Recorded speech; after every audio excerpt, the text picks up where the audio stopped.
네, 오늘 함께 보실 말씀은 야고보서 말씀입니다. 신약 성경 야고보서 2장 1절부터 13절까지의 말씀입니다.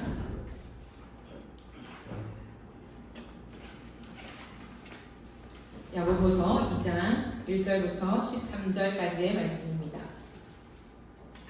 다 찾으셨으면 한 절씩 교독하시고 마지막 절은 함께 읽도록 하겠습니다.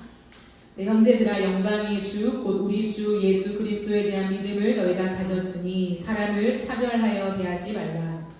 너희 사람의 금값을 끼고 아름다운 옷을 입은 사람이 들어오고 또 아름다운 옷을 입은 가난한 사람이 들어올 때 너희가 아름다운 옷을 입은 자를 눈여겨보고 말하되 여기 좋은 자리에 앉으소서 하고 또 가난한 자에게 말하되 너는 거기 서 있든지 내 발등상 아래에 앉으라 하면 너희들이 서로 차별하며 악한 생각으로 판단하는 자가 되는 것이 아니냐. 내 사랑하는 형제들아, 들을지어다. 하나님이 세상에서 가난한 자를 택하사 믿음에 부요하게 하시고 또 자기를 사랑하는 자들에게 약속하신 나라를 상속으로 받게 하지 아니하셨느냐. 너희는 도리어 가난한 자를 없인 여겼도다. 자는 너희를 억압하며 목적으로 끌고 가지 않으느냐. 그들은 너희에게 대하여 일컫는 바 그 아름다운 이름을 비방하지 아니하느냐. 너희가 너희 성경에 기록된 대로 내 이웃을 사랑하기를 내 몸과 같이 하라 하신 최고의 법을 지키면 잘하는 것이거니와. 만일 너희가 사람을 차별하여 대하면 죄를 짓는 것이니 율법이 너희를 범법자로 정죄하리라. 누구든지 온 율법을 지키다가 그 하나를 범하면 모두 범한 자가 되느니. 간음하지 말라 하시니가 또한 살인하지 말라 하셨은즉 내가 비록 간음하지 아니하여도 살인하면 율법을 범한 자가 되느니라.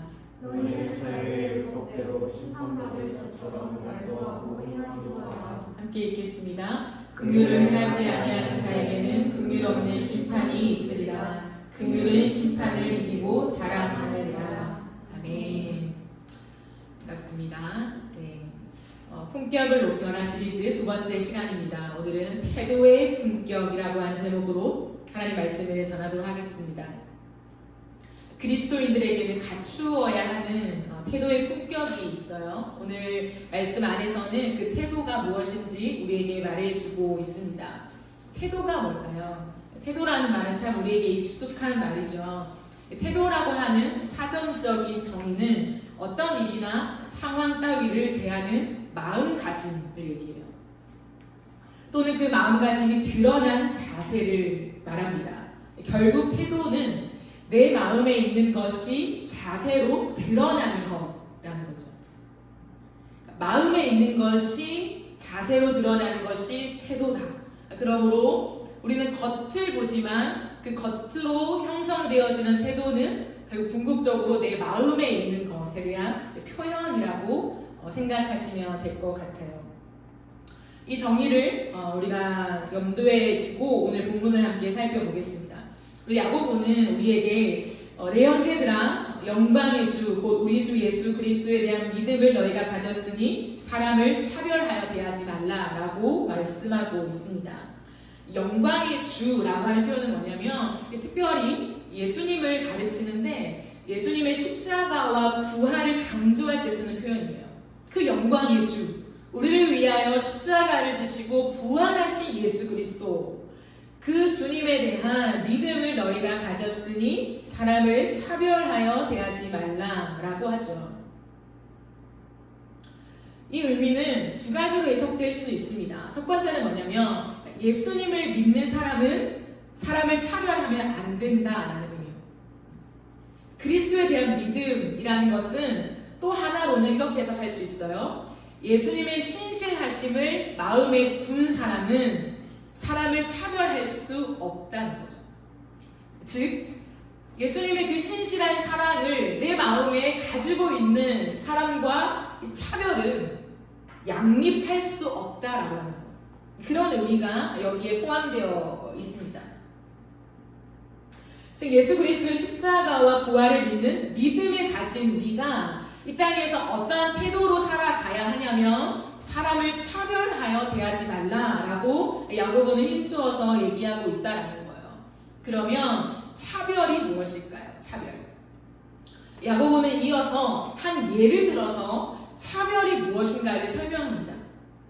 2절을 보시면요. 만일 너희 회당에 금가락지를 끼고 아름다운 옷을 입은 사람이 들어오고 또 남루한 옷을 입은 가난한 사람이 들어올 때에 너희가 아름다운 옷을 입은 자를 눈여겨보고 말하되 여기 좋은 자리에 앉으소서 하고 또 가난한 자에게 말하되 너는 거기 서 있든지 내 발등상 아래에 앉으라 하면 너희끼리 서로 차별하며 악한 생각으로 판단하는 자가 되는 것이 아니냐라고 얘기를 해요. 이 말씀 안에는 차별의 정의가 포함되어 있습니다. 즉, 이 말씀만 봐도 차별이 무엇인가가 정의가 내려진다는 거죠. 그것은 무엇이냐면 차별을 하기 위해서는 둘 이상의 대상을 나누는 겁니다. 차별이 뭔가? 라고 했을 때 둘 이상의 대상이 있습니다. 이 대상을 나누는 것. 근데 어떻게 나누냐면 어떠한 등급이나 수준 따위의 차이를 두어서 구별하는 것을 말한다는 거예요. 오늘 말씀에서는 회당에 누군가가 들어오는데 금가락지를 끼고 들어오는 사람, 아름다운 옷을 입은 사람과 남루한 옷을 입은 가난한 사람, 대상이 두 부류죠. 이 두 부류를 나눈다는 거예요. 그냥 사람이 2명 들어왔습니다 라고 얘기하는 것이 아니라 두 사람을 구분합니다. 무엇으로요? 그 사람의 외적인 조건으로요. 외모로 구분하여 구별하고 있는 것을 볼 수 있다라는 거예요. 그런데 가난한 사람은 멸시하고 부자들은 우대하는 태도를 지금 야고보는 얘기하면서 그렇게 하는 것은 잘못된 것이다. 뒤에 가면 죄를 짓는 것이다 라고까지 얘기하고 있다라는 거죠. 그 구별은 누가 하고 있습니까? 내가 하고 있는 거예요. 누군가가 규정 지어준 것이 아닙니다. 내 마음속으로 일어나는 것이고 내 생각에서 적용되어지는 것이죠. 무엇으로요? 항상 내 안에는 외모로 판단하는 것이 기준이 되어 있는 거예요. 사람을 볼 때 외적인 조건을 보는 것이 너무나 익숙하고 당연하게 되어 있다라는 거예요. 그럴 때 일어나는 현상이 뭐냐면 나의 마음이 한쪽으로 치우치게 된다는 거죠. 이것이 차별이라는 정의 안에 포함되는 것입니다. 즉 차별은 뭐냐면 그 두 대상을 구분해놨잖아요. 내 나름의 기준으로 구분을 해놨습니다. 그리고는 나의 마음을 어떤 한편에 실는 거죠. 이것을 한 단어로 무엇이라 할까요? 편애라고 하는 거예요. 편애. 이것이 차별이라고 하는 정의라고 할 수 있습니다. 말씀을 보면 너희가 아름다운 옷을 입은 자를 어떻게 한다고 되어 있습니까? 눈여겨본다라고 되어 있어요. 헬라 직역 성경을 보면 잘 배려하여 라고 번역하고 있습니다. 세번역 성경에는요 특별한 호의를 보이면서 라고 번역하고 있어요. 즉 뭘까요? 아름다운 옷을 입은 사람에게 집중하는 태도를 말한다는 거예요. 분명히 회당 안에 두 사람이 들어온 것을 예를 들고 있습니다. 그런데 보는 나의 마음에 아름다운 옷을 입은 사람에게 내 마음을 집중하고 있다는 거예요. 그러니까 그 사람을 살피게 됩니다. 그 사람을 가장 좋은 자리로 안내하기에 바쁜 거죠. 최고의 서비스를 제공해 주려는 노력을 하고 있다는 거예요. 근데 반면에 가난한 자는 똑같이 들어왔는데 가난한 자는요 어떻게 대합니까? 쫓아내진 않아요. 쫓아내진 않습니다. 왔는데 자리 안내도 안 하고 투명인간 취급하지 않아요. 성경은 무엇이라 하냐면 그에게 진심이 없다는 걸 얘기하는 거예요. 다른 말로 하면 건성으로 대하는 태도라는 거예요. 내가 생각할 때 아름다운 사람, 내 마음에 드는 사람에게는 가장 최고의 서비스로 집중해주면서 좋은 자리로 안내하지만 가난한 사람이 들어올 때는 건성으로 대하고 있다는 거예요. 성의 없이 대충 하는 거죠. 가장 최소한의 서비스만을 제공하고 있습니다.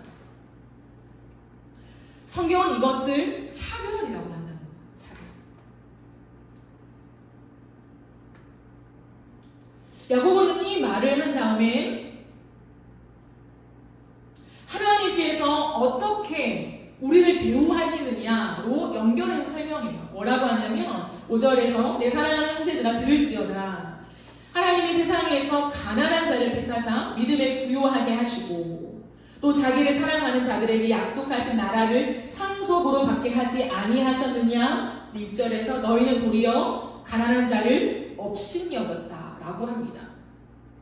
즉 뭘까요? 두 명이 들어왔는데 가난한 사람에게는 최소한의 서비스를 대우하고 있는 이 태도는 그 사람을 업신 여기는 그의 마음을 대변해 주고 있다는 거예요. 왜 업신 여길까요? 업신 여긴다는 뜻이 무엇일까요? 낮추어 본다는 거예요. 나보다 아래로 여기는 거죠. 그렇기 때문에 환영을 하죠. 서비스를 제공하는 것으로 대우하는 척합니다. 하지만 가장 낮추어 보면서 가장 낮은 서비스를 제공하는 것으로 만족하는 거죠. 너는 이 서비스로 충분해 라고 생각하는 거죠. 하나님께서 우리를 어떻게 대우하시느냐라고 했을 때에 주님은 이 가난한 사람의 편을 들어줍니다. 이 예화 속에서 주님은 내가 가난한 자들을 택하였다. 내가 그들을 택하여서 믿음에 부요하게 했다. 그리고 내 나라의 상속자가 되게 했다라고 하는 것을 말씀합니다. 갑자기 왜 이 얘기를 하실까요? 예수님은 가난한 자를 존중히 여기고 있다라는 것을 드러내는 거예요. 즉 예수님의 태도는 가난한 자를 존중히 여긴다는 거예요. 그러면 가난한 자만 존중히 여기고 부자들을 주님 멸시하는 건가? 그것도 역차별 아닌가? 누군가는 또 이렇게 꼬아서 생각할 수 있어요. 그러나 이 본문 말씀은 그 얘기를 하는 게 아니에요. 야고보가 가정한 것이 우리의 마음이 부한 자들, 돈이 많고 겉으로 외모가 화려한 사람들에게 집중하고 가난한 사람들을 업신 여기고 있으니 주님은 이 상황 안에서 지금 얘기하는 거예요. 너희가 업신 여기고 낮추어 보면서 너보다 아래라고 생각하는 그 사람을 나는 극진히 존중하고 있어 라고 얘기한다는 거예요. 예수님이 존중하고 있는데 예수 그리스도를 믿는 우리가 존중하지 않는 태도를 취한다는 것은 말이 안 된다는 거죠.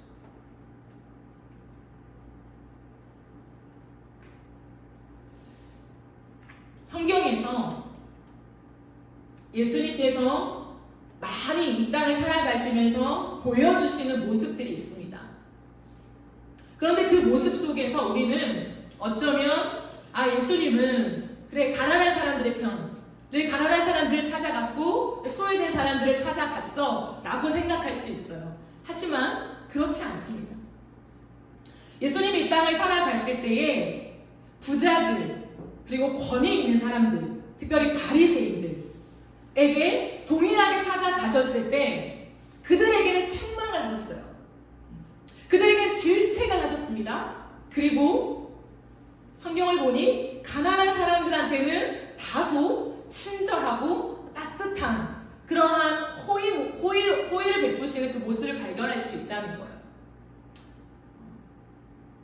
이 속에서 우리는 무엇을 생각해 볼 수 있습니까? 예수님 왜 그렇게 하셨을까요? 예수님이 이 땅에 오셔서 사람을 대우하는 가장 중요한 기준은 뭐냐면 사람을 살리는 데 있었어요. 예수님의 태도 속에서 제가 말한 기득권자들을 대하는 태도와 가난한 자들을 대하는 태도가 달랐죠. 하지만 그 다름은 예수님이 편애해서 가난한 자들에게 더 사랑을 베푸신 것이 아니라 살림의 목적이 있었다는 거예요. 어떻게 살립니까? 기득권자들에게는 책망을 하면서 그들을 살리는 거예요. 왜요? 교만이 그게 다 있으니까. 나는 괜찮아. 나는 부족한 게 없어. 나는 모든 율법에 흠이 없어. 라고 생각하면서 자신은 구원을 받았다라고 확신하고 있으니 예수님은 그들을 살리시는 방법은 뭐냐면 아니야 너는 잘못된 거야 라고 지적하시는 거야. 굉장히 아프게. 그 길로 가면 안 되는 거야. 너가 지금 추구하고 있는 율법으로는 구원을 받을 수 없단다 라고 하면서 계속 그들에게 율법이 아니라고 하는 것으로 마치 칼을 갖다 대는 것과 같이 대우하신다는 거예요. 하지만 그것은 그들을 무시하거나 멸시하거나 그들에게 구원이 없다라고 말씀하시는 말씀하신 것이 아니라 그렇게 해야만 그들을 살릴 수 있는 방법이었다는 거예요. 근데 반대로 가난한 자들은 어땠냐면 그 시대 전체적인 사회 문화가 가난한 자들은 열외였어요. 너희는 사람 안에 우리가 대우해 주는 것만으로도 대우를 잘 받는 거야. 이런 생각. 너희를 버리지 않고 내가 데리고 살아주는 것만 해도 너희는 감사해야 돼. 라고 하는 태도들. 그것이 가난한 자, 고아, 과부, 여자들, 나그네 들에게 해당하는 사람들에게 그 시대가 말해준 태도였다는 거예요. 그렇기 때문에 예수님은 그런 가난한 자들에게 찾아가셨을 때는 아주 호의를 베풀면서 더 인격적으로 눈빛을 마주하시면서 야, 너는 존귀한 자야. 너는 그렇게 하찮은 사람이 아니야. 너는 일반인보다 결코 낮은 위치에 서 있는 그런 등급이 아니야. 라고 하는 것으로 그들을 어떻게 살리셨다는 거예요. 요한복음 8장의 얘기를 제가 지난주에 잠깐 언급했습니다. 그럼 예수님께서 이 땅에 오셔서 많은 일을 행하셨지만 그 중에서 그 가늠한 여인에게 다가오셔서 행하신 그 스토리가 너무 감동적이었어요. 사실 이해가 되지 않죠. 이 수많은 유대인들에게는 그냥 율법을 지키면서 그 율법 속에 하나님을 향한 믿음을 표현했던 사람들이에요. 근데 그 율법을 들여다보니까 가늠한 여인은 돌로 치라고 되어 있다는 거죠.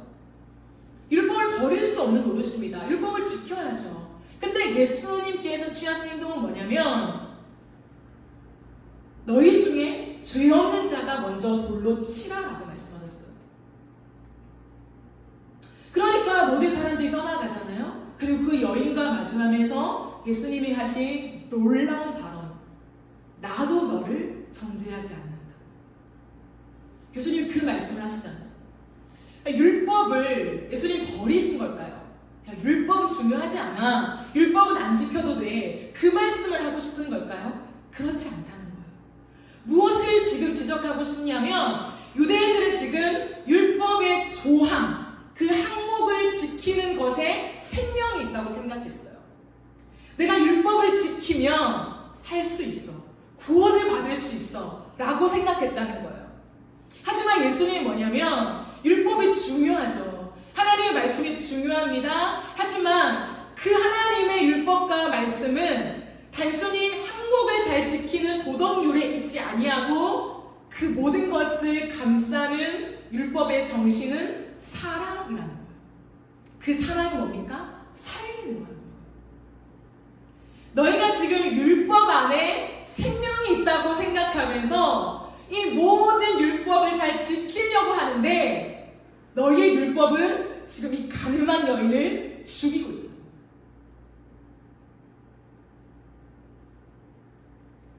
그리고 예수님은 가늠한 여인과 마주하면서 이 여인을 살리고 있죠. 어떻게 해요? 율법을 버리시지 않았어요. 나도 너를 정죄하지 않는다고 해서 이 여인이 행한 죄를 옹호하신 것이 아닙니다. 뭐라고 하시냐면 잘못했지. 너가 행한 거 잘못한 거야. 하지만 정죄하지 않아. 그러니 다시 가서 절대로 이제는 죄를 범하지 마라. 이게 뭘까요? 살리는 거죠. 그의 인생에 율법을 넣어주신 거예요. 생명으로. 너는 가늠했어. 너는 이제 죽어 마땅한 존재야. 라고 낙인 찍어주시는 것이 아니라 그를 살리시면서 다시 살아가는 그의 인생 속에 이제는 너가 나의 사랑으로 자유함을 얻었지. 용서를 받았지. 그러면 그 자유를 가지고 이 말씀을 지켜라. 온 힘을 다해서 온 삶을 다해서 다시는 이 죄를 짓지 마 라고 하신 거예요. 이게 예수님의 태도입니다. 살리는 것. 그래서 오늘 야고보도 그 얘기를 합니다. 차별하지 마라. 사람을 너의 생각으로 재단하고 옳고 그름을 가려서 사람을 판단하지 마라. 돈 있는 자와 돈이 없는 자 구분하지 마라. 이 모든 것을 어떻게 행할 수 있느냐라고 할 때 한 가지를 얘기한다는 거예요. 그것이 8절에 나와 있습니다.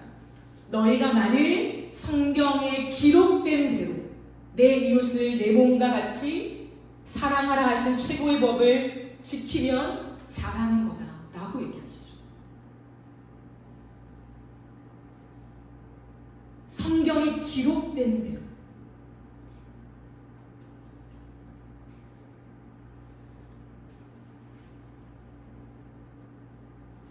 예수님께서 이 땅에 오셔서 왜 제가 앞서 말한 이 태도를 견지하셨을까요? 항상 살리는 것, 누구를 만나도 살리는 것, 하지만 그 사람 따라 조금씩은 다르게 살리는 방법을 선택하신 것 뿐이죠. 근데 왜 그렇게 사셨을까요? 딱 한 가지밖에 없어요. 성경대로. 예수님이 이 땅에 오셔서 누군가를 살릴 수 있는 모든 근거를 어디에 두셨냐면 성경대로 두셨다는 거예요. 누가? 예수님으로. 예수님이 이 땅에 성육신하여 오신 것은 자신의 결정만이 아니셨습니다. 이미 구약에 수없이 예언된 하나님의 말씀을 성취하기 위하여 오신 거죠. 이 땅에 오실 뿐만 아니라 살아가셨던 모든 삶은 구약의 말씀을 이루시기 위하여 살아가셨던 모습이었다는 거예요. 그러니까 예수님의 말씀을, 예수님의 인생을 들여다보니까 결국에는 모든 사람을 살리는 태도로 우리는 확인할 수 있게 되었다는 거죠. 이 땅을 살아가는 동안에 저는 동일하다고 생각합니다. 성경은 우리에게 이 그리스도의 믿음을 가진 사람들에게 사람을 차별하여 대하지 말라고 하잖아요. 아, 내가 어떻게 차별하여 대하지 않지? 우리는 그것을 막 고민하면서 차별하지 않기 위한 노력을 많이 합니다. 그것이 중요합니다.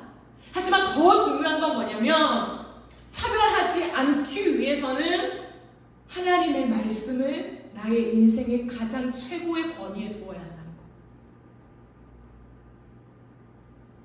왜냐하면 우리의 존재는 차별할 수밖에 없는 연약함이 있어요. 누군가를 보면 끝없이 내 기준과 내 판단이 작동하여서 나누기를 합니다. 오늘의 말씀에서는 부자와 가난한 자죠. 우리가 살아가는 삶에는 나에게 호의를 베푼 사람과 그렇지 않은 사람은 나눌 수가 있어요. 내가 좋아하는 사람과 좋아하지 않는 사람은 나눌 수 있다는 거예요. 내가 멋있어 보이는 사람과 그렇지 않은 사람은 나눌 수 있습니다. 공동체 안에 봤을 때도 내가 조금 더 챙겨줘야 하는 사람과 그렇지 않은 사람이 나뉘어질 수 있어요. 아무리 좋은 마음으로 나는 그렇게 했다 할지라도 결국에는 차별이 남을 수 있다는 거예요. 왜? 사랑의 눈빛을 받지 못한 사람은 차별당한 것 같거든요. 그러므로 곰곰이 우리의 삶을 들여다볼 때 우리의 인생에 하나님의 말씀이 어느 정도의 위치에 있는가를 돌아보아야 해요. 여러분, 태도는 조항을 만들어 지키는 것이 아니에요. 1번, 모든 사람에게 시선을 둔다. 2번, 웃으면서 말한다. 이렇게 항목을 정해서 내가 그 태도를 학습하여서 살아가는 것이 아니에요. 도움은 되겠고 세상이 말하는 태도의 방법은 될 수 있겠지만 지금 야고보가 말하는 그런 태도와는 조금 멀어져 있어요. 태도는 마음가짐이 있다는 거예요. 그러므로 내 마음에 무엇으로 세팅되어 있는가가 결국에는 태도를 만들어낸다는 거예요. 차별해야지, 차별하지 말아야지 이런 생각을 하지 않아도 내 모습을 나중에 돌아볼 때 차별하지 않는 사람이 되어 있을 수 있는 것은 날마다 하나님의 말씀이 최고의 권위에 있을 때 가능하다. 왜요? 성경에 기록된 모든 말씀은 사랑이에요. 긍휼입니다. 그리고 그 사랑과 긍휼이 어떠한 모습인가가 너무나도 구체적으로 나와 있어요. 제가 앞서 말한 요한복음 8장만 곰곰이 묵상해봐도 그것이 어떠한 모습인가를 우리 확인할 수 있는 것처럼요. 그러므로 성경에 기록된 대로 살아가라. 하나님의 말씀을 최고의 권위로 두라고 하는 것은 유대인들처럼 말씀을 대하라는 게 아니에요.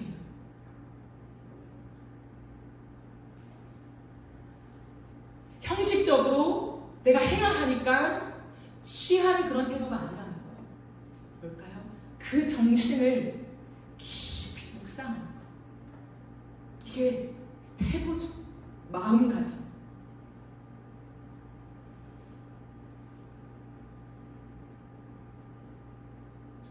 하나님께서 구약에 이런 말씀을 하세요. 사무엘상 2장 30절 말씀을 보면 나를 존중히 여기는 자를 내가 존중히 여기고 나를 멸시하는 자를 내가 경멸하리라, 이 말씀을 해요. 다시요. 하나님이 사람을 대우하실 때 나를 존중히 여기는 자를 내가 존중히 여길 거다.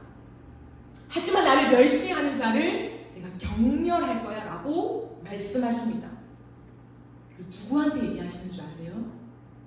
이방인들한테 얘기하시는 게 아니에요. 그냥 일반적인 유대인들한테 얘기하시는 것도 아니었어요. 하나님이 직접 구별하여 세우신 레위인, 그 중에서도 대제사장 엘리의 가문에게 말씀하신 거죠. 엘리는 항상 하나님을 예배하는 자였죠. 그의 가문은 특별히 구별되어서 하나님을 예배하는 자들이었습니다. 하나님 하면 하나님 앞에서 말할 수 있는 것들이 참 많은 사람들이었다는 거죠. 어떻게 보면 저와 같은 사역자들 그룹을 일컬을 수도 있다고 생각합니다. 하나님을 모른다는 게 말이 돼요. 하지만 주님 뭐라고 하시냐면 나를 존중히 여기는 자를 내가 존중히 여기고 나를 멸시하는 자를 내가 경멸하리라, 이 말씀을 왜 주셨냐면 엘리와 엘리의 아들들이 그렇게 하지 않았기 때문이었어요. 나는 주님을 예배합니다. 저는 하나님을 사랑해요. 저는 주님을 섬깁니다. 라고 얘기하고 있지만 정작 그들은 제사를 드릴 때 자기가 가장 좋은 고기를 먼저 먹고 나머지로 하나님을 예배하게 되었어요. 무엇을 얘기할까요? 고기 왜 먹었냐 이 얘기하는 걸까요? 아니죠. 이 마음에서 자신이 바라보고 있는 것이 하나님이 아니라 무료, 나를 채우는 욕심, 그것이 내 안에 가득 차 있는 그의 마음을 주님이 지적하고 있다는 거예요. 그렇게 마음이 있으니까 드러나는 태도가 무엇입니까? 하나님을 무시하는 태도로 연결되더라는 거예요. 그러나 그들은 몰랐어요. 왜요? 관심이 없거든요.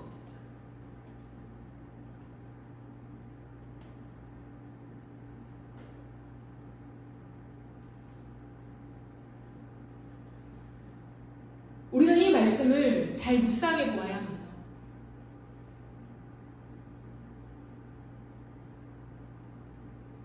교회 안에서 우리는 무수히 하나님을 잘 섬기고 있고 말씀을 듣고 있고 예배를 하고 있다고 생각해요.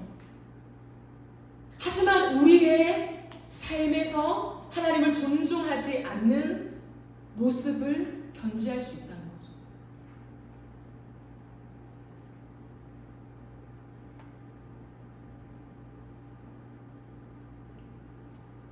그들의 인생 속에 가장 중요한 건 뭐냐면 무엇을 더 얻어낼 것인가에 집중되어 있었습니다.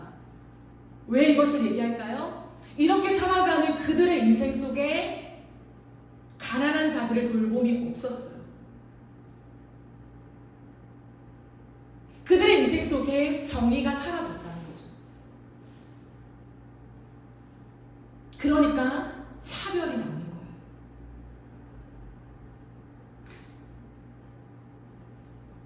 우리의 인생도 동일할 수 있다고 생각합니다. 여러분, 차별해야지라고 생각하는 현대인들이 어디 있을까요? 지금은 모든 것을 차별하지 말자라고 시대의 흐름이 가고 있는 분위기입니다. 하지만 문제는 뭐냐면 우리의 인생 속에 하나님의 말씀을 위에 두고 주님을 두려워하며 살아가지 않는다면 끝없이 우리 인생에는 너무나 모순처럼 계속 차별이 남는 거예요. 인종차별하지 않는다고 차별하지 않는 겁니까? 그렇지 않다는 겁니다. 내 마음이 끝없이 높은 자리에 있는 사람에게 더 많이 향하고 신경을 쓰고 있다면 그것도 차별의 한 방편이라고 우리는 이해해야 한다는 거예요. 이해가 되세요? 예를 들면 저 같은 사람은 학교에서 교수님들을 만나죠. 교수님들을 만나면 교수님한테 깍듯이 인사를 합니다. 어떻게든 잘 보이려고 합니다. 대우를 하려고 합니다. 한마디라도 말을 더 걸어보려고 합니다. 물론 저는 이제 그런 쪽은 아닌데 예교를 다한다면 그렇게 할 수 있다는 거죠. 항상 교수님의 눈빛이 나에게 향하기를 어떻게 하면 최고의 서비스를 교수님께 대접할까를 생각한다는 거죠. 그러면서 내 또래 안에 조금 약한 사람들, 적응하지 못하는 전도사님들은 내 마음속에 왜 저런 태도로 수업에 임하지? 그건 신학을 왜 하지? 무슨 생각을 하고 신앙을 하는 거야? 이런 생각으로 내가 살아간다면 그게 차별이 아닙니까? 그것 또한 차별의 흐름일 수 있다는 거예요. 그런 거 생각해 보십시오. 우리가 살아가는 모든 인생 속에 드러나는 것, 인종 차별하지 마라, 남녀 차별하지 마라. 우리는 끝없이 외적인 것으로 차별을 하냐 마냐로 우리는 다투어 나가지만 궁극적으로 우리의 마음속에는 끝없는 차별이 존재할 수밖에 없다는 거예요. 근데 이것을 어떻게 없앨 수 있습니까? 차별하지 말라는데. 가난한 자와 부자만 차별하지 말라고 지금 얘기하는 것입니까? 그런 말씀이 아니에요. 내 마음속에 예수님께서 이 땅에 오셔서 모든 사람을 존중하신 그 주님의 태도가 내 안에 가득 차지 않으면 나는 언제나 누군가를 향해 차별할 수 있는 사람이라는 것을 기억해야 돼요.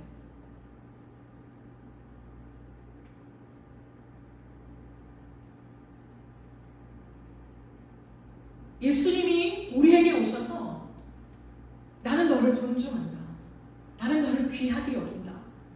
너가 어떤 죄를 지었든 난 널 사랑해. 여러분 다 그 음성 들었지 않아요? 그 사랑 앞에 여기까지 온 건 아닙니까? 나를 덮어주신 사랑. 남들은 다 나를 차별해서 너는 이것 때문에 안 돼. 너는 이걸 못 지켰으니까 조금 낮은 등급이야. 라고 얘기할 때도 예수님은 아니야, 너는 나에게 최고의 아들, 최고의 딸이야. 라고 하시는 그 주님의 신실한 사랑 때문에 우리가 다 여기 있는 것 아닙니까? 그렇기 때문에 우리는 그 마음을 가지고 이 땅을 살아가야 하는데 다른 사람에 대해서는 그렇지 못할 때가 너무 많다는 거예요. 내 생각으로 재단하여서 그래도 저런 모습은 아닌 거야 라고 얘기하며 그 사람의 등급을 낮추죠. 아닌 사람이 있는지는 모르겠습니다. 하지만 사람에겐 다 그렇지 않을까요? 그러므로 우리의 마음속에는 그 예수님의 신실한 사랑, 내가 받은 그 주님 앞에 호의, 아무런 자격 없지만 나를 사랑해 주셨다고 말하는 그 복음이 진짜라면 다른 사람에게도 끝없이 그 복음이 적용되어져야 한다는 거예요.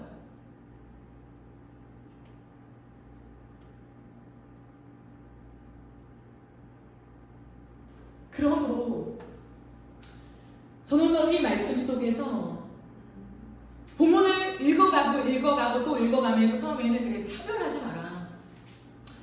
그게 포인트구나 라고 생각했습니다. 주석에도 그렇게 나와 있어요. 하지만 말씀을 끝없이 읽고 정말 많이 읽었거든요. 왜냐하면 부자와 가난한 자들에게만 적용되어지는 말씀인가? 주석은 그렇게 말하고 있기 때문에 내가 어디까지 설교를 해야 될까? 정말 많이 다시 한번 읽고 또 읽었습니다. 근데 저는 하나님이 8절을 말씀하시는 것 같아요. 결국에는 차별하지 마라. 우리 인생 속에 차별하면 안 돼. 이 말씀을 하고 싶으신 것이 아니라 우리의 인생에 그리스도인들이 갖추어야 하는 태도가 있는데 그 태도는 궁극적으로 성경에 기록된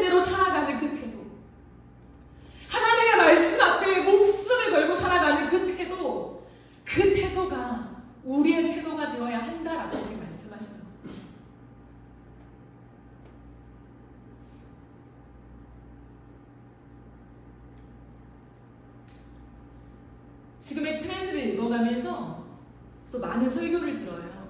그리고 인스타에도 제가 또 인스타에 입문했지 않습니까? 인스타에도 많은 정말 다음 세대를 살려내시는 정말 귀하신 분들의 그런 활동들이 참 많더라고요. 저도 은혜를 받고 참 많이 감동을 받고 또 저의 부족함을 여실히 느끼게 되었습니다.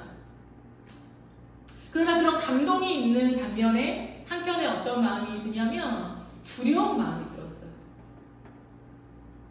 왜냐하면 예를 들어서 이런 차별에 대한 것들, 예를 든 것입니다. 이러한 이슈로 얘기를 해요.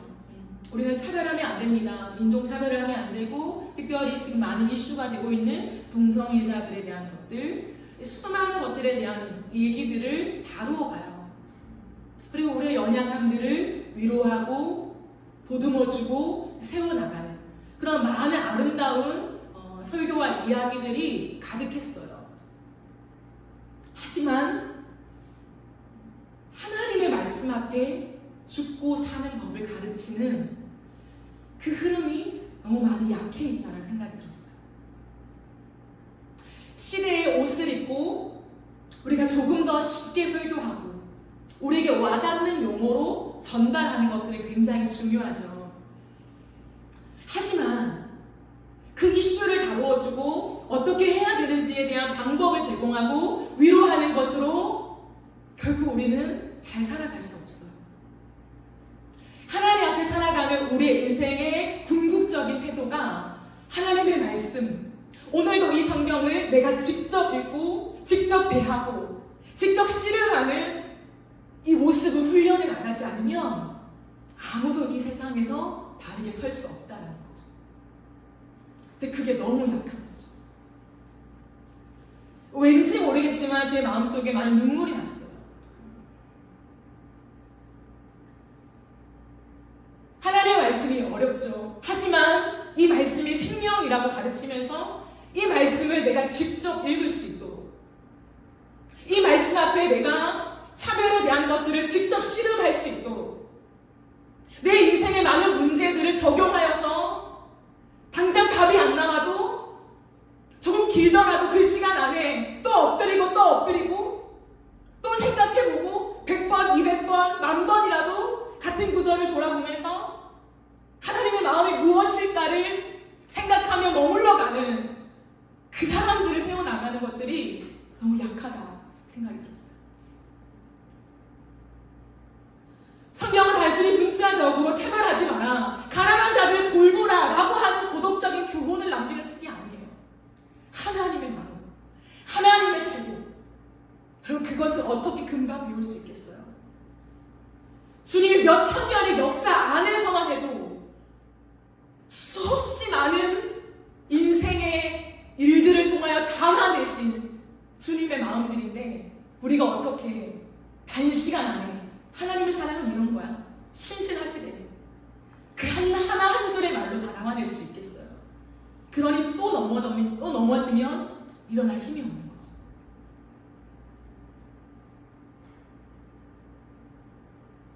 내 이웃을 내 몸과 같이 사랑하라 하신 최고의 법이라고 되어 있습니다. 이것을 모르는 사람이 어디 있습니까? 하지만 이것을 성경 66권을 통하여서 끝없이 우리가 알아가고 내 삶에 적용해보고 실패도 해보고 성공도 해보고 이런 다이나믹한 시간을 보내야 조금은 하나님, 내 이웃을 내 몸과 같이 사랑하라는 말씀이 이건가요? 할 수 있게 되지 않을까요? 저는 오늘 여러분과 태도의 품격에 대해서 말하고 싶었습니다. 그 태도의 품격은 하나님의 말씀을 대하는 우리의 마음가짐이라고 저는 설명하고 싶어요. 다른 어떤 것인가요? 하나님의 말씀 앞에 목숨을 거는 것이 무엇인가? 날마다 생각해요. 목숨이 너무 가볍게 취급되잖아요. 목숨을 겁니다. 한데 목숨을 안 거는 것 같아요. 그래서 날마다 생각해봐요. 하나님의 말씀에 목숨을 거는 게 뭔가?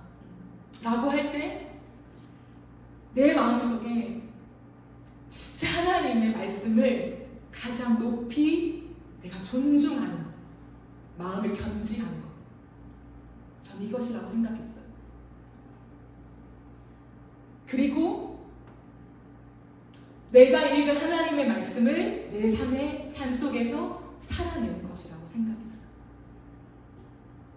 하나님 말씀하시는 게 맞다고 확인되어지면 실천하는 것. 그렇게 살아가는 것. 매일매일. 그래서 아침에 눈을 뜨자마자 주님의 이름을 부릅니다. 하나님. 그리고 말씀을 읽어요. 내가 잘나서, 나는 전도사니까, 나는 사역자니까, 나는 늘 이것이 습관이 되어 있으니까, 너무 수월하니까, 그렇지 않아요.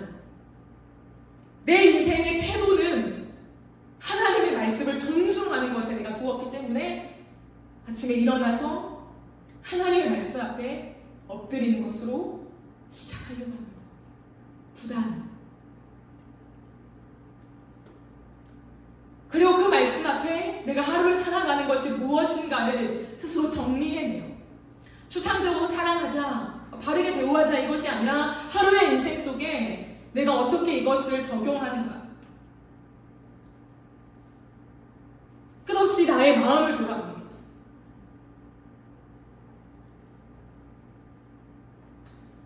이런 얘기하면 인기가 없더라고요. 그래서 너무 슬펐습니다. 하나님, 이 시대 속에 하나님의 말씀을 가장 존중히 여기며 그 말씀 앞에 진짜 목숨을 거는 것이 무엇인가를 살아내는 그 사람이 내가 되고 싶어요. 하나님의 말씀이 생명이라 하는데 이 말씀을 붙잡고 세상에 좋은 말들을 갖다 붙이는 것이 아니라 위로하기 위해서 내가 이 말씀을 쓰는 것이 아니라 진짜 이 말씀 앞에 머무는 것. 내가 이 말씀을 해석해낼 수 있는 능력이 없기에 엎드려 성령의 도우심을 구하면서 하나님 오늘도 이 말씀이 머리가 아니라 가슴으로 이해되어져서 내 발걸음으로 살아내게 하십시오.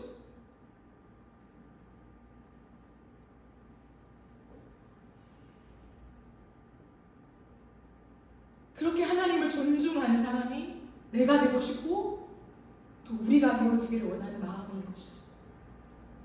왜요? 엘리에게 하신 말씀을 안 듣고 싶었어요.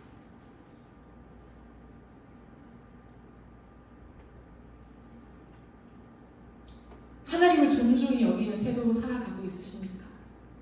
하나님의 말씀을 정말 내 마음 깊은 중심에 가장 존중히 여기고 계십니까?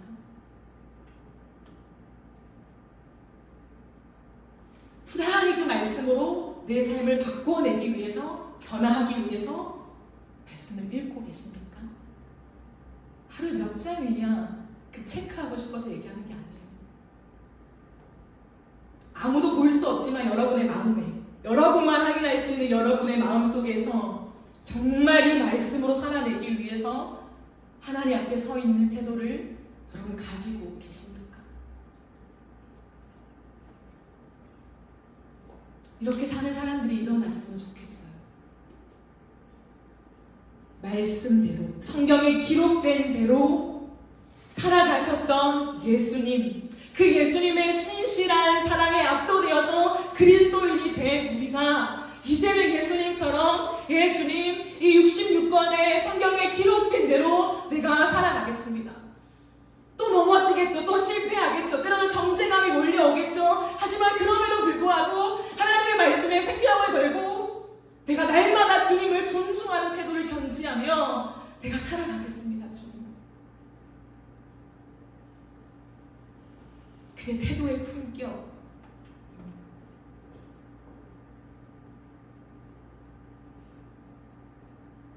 마지막으로 그렇기 때문에 그런 사람들은 자신이 잘한 것보다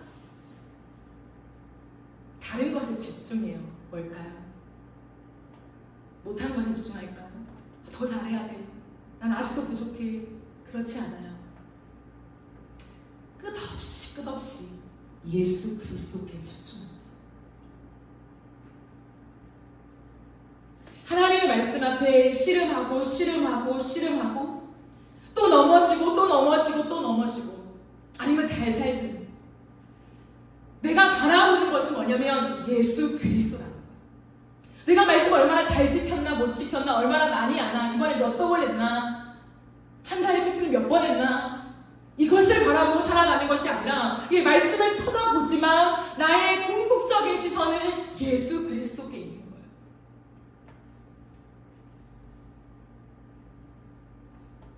그래서 끝없이 다시 일어납니다.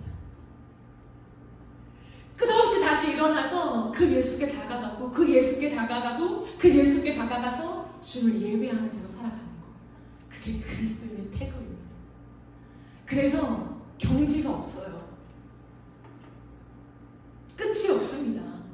예수 그리스도를 바라보며 그 주님을 만날 때까지 우리는 계속 그 주님께 가는 거예요. 몇 덕을 하느냐가 목적이 아니라 그 예수 그리스도를 목적에 두며 끝없이 우리의 삶을 일으켜서 또다시 주님을 예배하고 주님을 찬양하고 주님을 경배하며 살아가는 것, 그것이 인생의 태도가 되는 것이 그리스도인이라는 거예요. 그러니 여러분, 예배가 즐거워야 해요. 그런 사람은 예배가 즐겁습니다. 일주일 동안 예를 들어 큐티를 한 번도 못했어요. 말씀을 한 장도 못 읽었습니다. 잘 산 게 없는 것 같아요. 정말 형편이 없어요. 나눌 얘기도 없어요, 이번 주는. 그럼에도 불구하고 예배 오는 게 즐거운 사람들, 그게 진짜 하나님 앞에서 바른 태도를 갖고 있는 거예요. 여러분, 그럴 수 있습니까? 우리는 잘 살면 빨리 교회 가서 나눔하고 싶고 이거 얘기하고 싶고, 반대로 못 살면 안 가고 싶고 숨기고 싶고 다운되어 있고 찬양도 안 하고. 그거 아니에요, 여러분. 예수를 바라보는 사람은 항상 살아나요. 항상 살아나서 그냥 예수 그리스도, 내가 잘 사나 못 사나 나를 안아주시는 그 주님, 나를 존중해 주는 그 주님 앞에 달려가게 되는 거예요. 그러니 예배가 날마다 기다려지고 그 예배 가운데 또 하나님의 은혜를 받으며 일어서게 되는 거예요. 그 그리스도인의 태도가 저와 여러분의 태도가 되었으면 좋겠습니다. 말씀을 정리하겠습니다. 오늘 야고보는 우리에게 그리스도의 신실한 믿음을 가진 자의 태도를 말합니다. 그것은 사람을 차별하여 대하지 말라는 거죠. 예. 사람을 차별하여 대하지 말라. 가난한 자든 부한 자든 너희가 구분하여 나누어서 다르게 너희의 태도를 취하지 말라라고 얘기하는 거죠. 하지만 그것은 가난한 자와 부자를 대하는 우리의 태도 안에 머물지 않습니다. 궁극적인 우리의 인생 속에 어떠한 태도로 살아가는가, 그것은 성경에 기록된 대로 살아가는 삶, 하나님의 말씀을 최고의 권위에 두고 예수의 십자가와 부활 안에 담긴 하나님의 그 언약이 무엇인가를 날마다 이해하고 상고하며 살아가는 그 태도예요. 그래서 내가 잘했나 못했나가 기준이 아니라 항상 예수 그리스도를 바라보면서 그 주님이 나를 살리심에 집중하면서 예배하며 살아가는 그 태도, 그것이 태도의 품격입니다. 바라기는 우리의 인생 속에 다시 한번 우리의 마음가짐을 돌아보며 하나님의 말씀을 중심에 둡시다. 그리고 하나님의 말씀을 사랑합시다. 하나님의 말씀을 존중히 여기는 태도로 살아갑시다. 그리고 예수 그리스도, 그분을 바라보며 그분을 예배하는 것이 내 인생의 가장 적절한 태도라는 것을 기억하며 주님 앞에 찬양의 제사를 올려드리는 저와 여러분의 삶이 되어지기를 간절히 바라고 소망합니다. 우리 이 시간 함께 찬양하고 기도하는 시간을 가지도록 하겠습니다.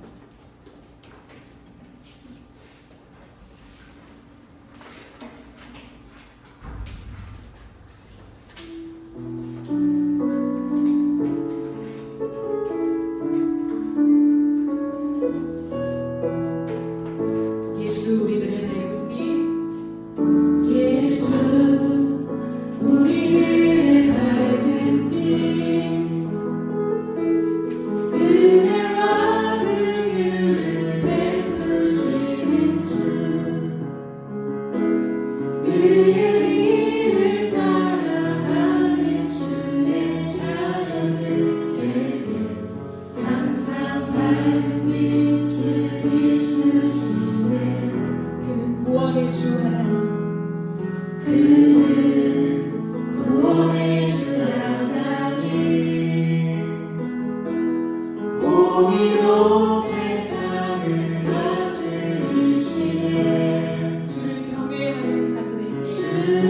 경외하는 자들에게 부어주시는 놀라운 주님의 영광.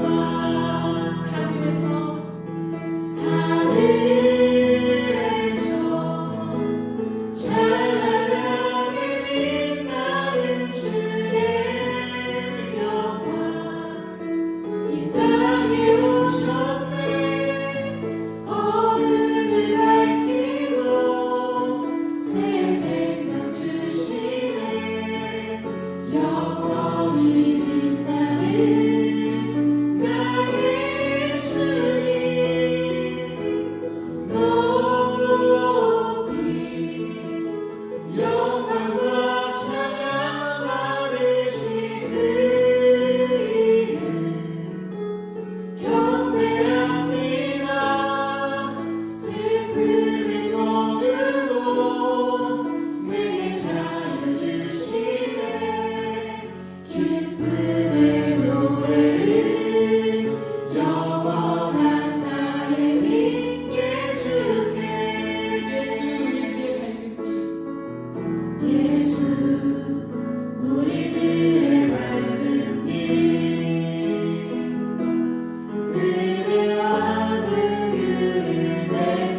말씀을 묵상하면 묵상할수록 저에게 그 가늠한 여인의 모습이 나의 모습이구나라고 묵상으로 연결되어졌어요. 여러분, 우리는 율법대로 처형하세요 라고 외치는 유대인들의 입장 아니잖아요. 그렇게 잘 사는 사람들이 어디 있습니까? 저는 아니더라고요. 가늠한 여인이 나의 모습이고 내가 서 있는 자리이더라고요. 사람들은 끝없이 차별하고 법으로 갖다 대고 세상의 흐름으로 갖다 대고 돈으로 갖다 대고 권위로 갖다 대지만 예수님은 언제나 사람으로 우리를 동일하게 대우하시며 살리는 것에 목적을 두신 그 주님의 태도가 제 마음 깊이 묵상이 되었습니다. 예수 그리스도께서 그 태도를 견지하며 살아갈 수 있었던 이유는 단 하나, 그는 오직 말씀대로 사셨기 때문에, 오직 약속대로 이 땅을 사셨기 때문에 모든 자들에게 동일한 태도로 그렇게 살아가실 수 있었구나. 그 깊은 묵상이 제 안에 왔습니다. 그리고 하루 종일 오늘도 말씀을 전해야 하니까 그냥 눈물이 났어요. 지하철 안에서도 그냥 눈물이 났는데 꼭 참고, 오늘 말씀을 전하는데도 말씀을 대언해야 하는 자이지만 계속 눈물이 나서 꾹 참으며 말씀을 전했어요. 왜냐하면 내가 차별하며 대하고 있는 모습이 너무 많기 때문에,